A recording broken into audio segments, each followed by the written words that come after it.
निर्वाचन लोकतन्त्रको महत्त्वपूर्ण आधार हो। यसले राज्यको दिशा तय गर्दछ।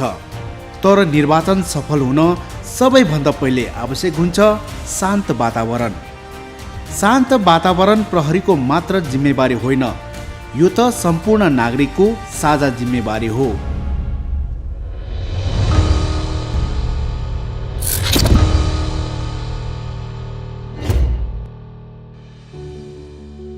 निर्वाचन अगाडिको अवधि आफैमा संवेदनशील हुन्छ। यस्तो अवस्थामा सानो लापरवाहीले पनि ठूलो समस्या निम्ताउन सक्छ। त्यसैले हाम्रो प्रमुख कर्तव्य भनेको भयरहित र निष्पक्ष रूपमा निर्वाचन सम्पन्न गराउनु हो। त्यसैले हामी कानुनको पूर्ण पालना गर्दै र गराउँदै नागरिकको मताधिकारलाई सुरक्षित गर्नुपर्छ। नेपाल प्रहरीको मुख्य भूमिका भनेको सुरक्षा, सहजीकरण र विश्वासको वातावरण निर्माण गर्नु हो। त्यसैले प्रत्येक प्रहरी कर्मचारीहरूको व्यवहारमा संयमता, बोलीमा मर्यादा र कार्यमा निष्पक्षता देखिनु पर्दछ। हामीसँग निर्वाचन प्रहरी समेत खटिनुहुन्छ। निर्वाचन प्रहरीलाई समेत उच्च मनोबलका साथ आफूसँग खटाई भयरहित वातावरणमा निर्वाचन सम्पन्न गर्नु अहिलेको हाम्रो प्रमुख जिम्मेवारी हो। सबैजना क्लियर छ? अनि यो सामाजिक सञ्जालको अफवाहको बारेमा कस्तो निर्देशन छ सर? अहिले सामाजिक सञ्जालमा विभिन्न किसिमका मिसइन्फर्मेसन, डिसइन्फर्मेसन तथा ह्याट स्पिचहरू फैलिन सक्ने हुनाले हामीले प्रत्येक जिल्लामा साइबर टिम खडा गरी यस्ता किसिमका अफवाहहरूलाई निगरानी गरिरहेका छौँ। तपाईहरू पनि आफ्नो कार्यक्षेत्रमा यस्ता किसिमका सूचनाहरू, अफवाहहरू फैलिन नदिन आम नागरिकहरूलाई अनुरोध गर्ने। यदि कसैले यस्ता गलत सूचना वा अफवाहहरू फैलाउने उद्देश्यका साथ त्यस्तो गतिविधिमा संलग्न भएमा साइबर निगरानी मार्फत रोकथाम तथा कानुनी कारबाहीको प्रक्रिया अगाडि बढाउने। क्लियर छ?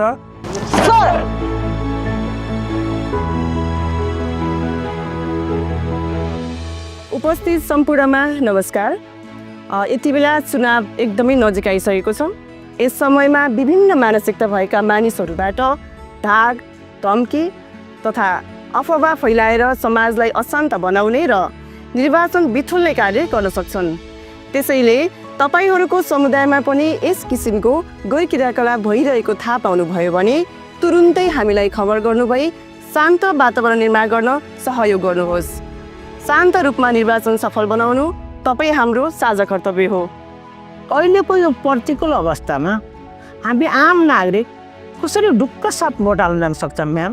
अनि नेपाल प्रहरीले निर्वाचन सफल गराउन अनि हामी आम नागरिकको सुरक्षाको लागि के कस्तो तयारी गरेको छ? प्रहरी नागरिकको सुरक्षाका निमित्त 24 घण्टा ड्युटीमा खटिरहेको छ र हाम्रो सूचना प्रणाली पनि एकदमै सक्रिय छ।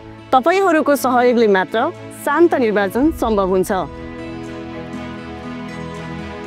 ठिक भन्नुभयो इन्सपेक्टर साहब।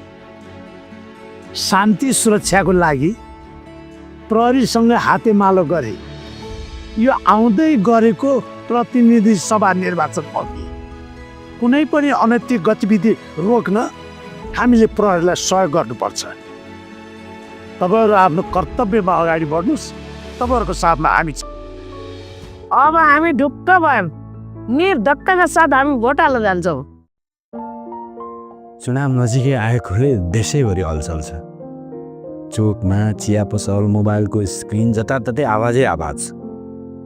तर एउटा प्रश्न, यी आवाज शान्तिका हुन् कि अशान्तिका हुन्? हो बाबा, मेरो पनि स्कुलमा सर, म्याम, साथीहरू र घर आउँदा ड्राइभर दाइले पनि चुनावको कुरा गरेको सुनिरहेको थिएँ। यो चुनाव भनेको चाहिँ के हो बाबा? चुनाव भनेको जनताले आफ्नो प्रतिनिधि चयन गर्नको लागि मताधिकार प्रयोग गर्ने एउटा लोकतान्त्रिक प्रक्रिया हो, जहाँ मतदाताले मतदान गर्ने गर्छन्। अनि बाबा, मतदान चाहिँ कसले दिन मिल्छ र मैले दिन मिल्छ कि मिल्दैन बाबा? हेर बाबु, तिमी अहिले 11 वर्ष पुरा भयो होइन त? जब तिमी 16 वर्ष पुरा हुन्छौ त्यसपछि नेपाली नागरिकता पाउनको लागि योग्य हुनेछौ। 18 वर्ष पुरा गरेपछि मतदाता नावलीमा आफ्नो नाम दर्ता गरेर मतदान गर्न अर्थात् भोट हाल्नलाई पाइन्छ।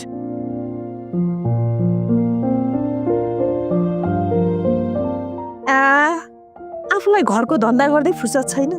जेसुकै आओस्, आफूले दुःख नगरी केही हुँदैन क्यारे। लु त्यसो भनेर कहाँ हुन्छ? चुनाव भनेको त हाम्रो अधिकार हो र आफ्नो अधिकार शान्त रूपले प्रयोग गर्नु हामी नागरिकको पनि कर्तव्य हो।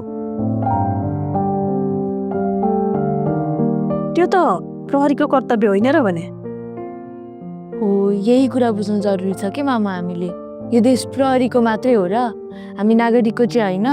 यदि हो भने हामी नागरिकको चाहिँ कर्तव्य के हो त? प्रहरीले त आफ्नो कर्तव्य गरिरहेको छ नि। झन् अहिले यो हाम्रो प्रहरी नेपाल प्रहरी भन्ने कार्यक्रमले जनता र प्रहरी बीचको सम्बन्ध अझ मजबुत बनाएको छ। ठीक भन्यौ छोरी। केही राम्रा कुरा अब जेनजी पुस्ताबाट पनि सिक। हामीले प्रहरीलाई सहयोग गर्नुपर्छ।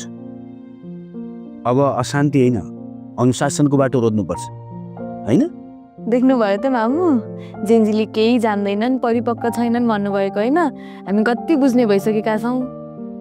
हो, धेरै बुझ्ने भइसक्यो तिमीहरू। ठिक भन्नुभयो मामु।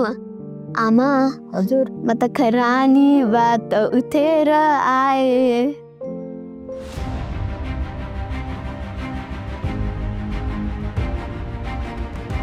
सुरक्षा त युवेदार पक्ष रूपमा दिन पुग्छ होला नि त।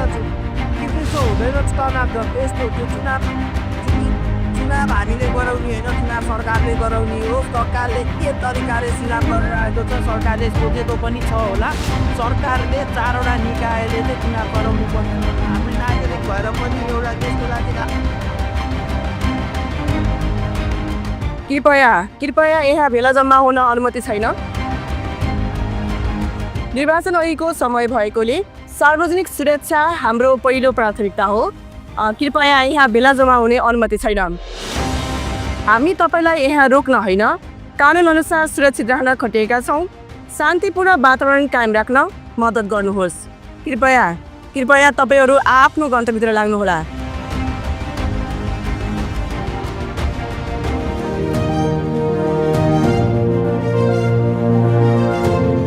सूचना कृपया पुष्टि नभएको सूचना सेयर नगरिदिनुहोस्। यसले अनावश्यक भएर अशान्ति सिर्जना गर्दछ। सूचना कृपया पुष्टि नभएको सूचना सेयर नगरिदिनुहोस्। यसले अनावश्यक भएर अशान्ति सिर्जना गर्दछ। नेपाल प्रहरीले निर्वाचन अघिको अवधिमा सुरक्षा व्यवस्था सुदृढ बनाएको छ, तर शान्ति कायम राख्न नागरिकको सहयोग अपरिहार्य छ। जय नेपाल। हामी प्रतिनिधि सभा सदस्य निर्वाचन 2082 को सम्मुखमा छौँ। यो निर्वाचनलाई सफलतापूर्वक सम्पन्न गरी नागरिकको अधिकारको संरक्षण गर्नु हामी सबैको साझा दायित्व हो।